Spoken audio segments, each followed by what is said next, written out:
نبی پاک نے بڑی مونچھیں نہیں پسند کی، حضور کو اچھی نہیں لگتی تھی۔ ایک بات پوچھتا ہوں آپ سے، یہ درد دل ہے میرا اور صرف سمجھانے کے لیے عرض کر رہا ہوں، کوئی تنقید نہیں، اللہ تعالیٰ مجھے نیت کا وضو عطا کرے۔ ایک بات بتانا، اگر بہو کھانا پکا کے لائے اور سالن سے بال نکل آئے تو پھر اس کا کیا حال ہوتا ہے؟ کئی تو بوڑھے پلیٹ اٹھا کے دیوار میں مارتے ہیں، ایسا ہی ہوتا ہے نا، یہ کیا ہے؟ اور اگر کبھی روٹی سے نکل آئے تو بیوی صاحبہ کا کیا حال ہوتا ہے؟ یہ کوئی طریقہ ہے کھانا پکانے کا؟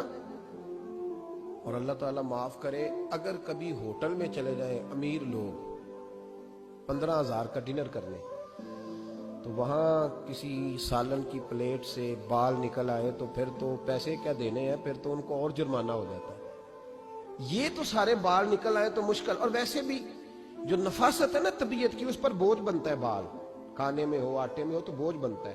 تو بڑی مونچھوں والا دوست بھائی بزرگ جب پانی پیے گا تو بال پانی میں جائیں گے کہ نہیں جائیں گے؟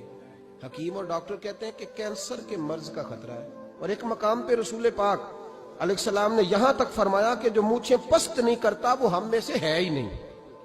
ایک شخص نبی پاک کے سامنے آیا، قاضی عبدالدائم دائم صاحب نے لکھا ہے، بڑی خوبصورت بات لکھی ہے، کہنے لگے حضور کے سامنے وہ اکثر آیا کرتا تھا تو مونچھیں بڑی تھی، حالانکہ داڑھی بھی بڑی تھی، مونچھیں بھی بڑی تھی۔ 2-4 دفعہ حضور نے باتوں باتوں میں تات اللفظ سمجھایا، کچھ بندے نہیں سمجھتے، تات اللفظ سمجھاؤ یا بڑا کھول کھول کے سمجھاؤ پر بات سمجھنے کو تیار نہیں ہوتے۔ پتہ نہیں کیا ایسا حسن ہے بھئی، جو حسن نبی پاک نے پسند نہیں کیا وہ کبھی حسن ہو سکتا ہے، کبھی خوبصورتی ہو سکتی ہے، وہ کسی کا ذاتی کلچر تو ہو سکتا ہے پر دین کی تہذیب نہیں۔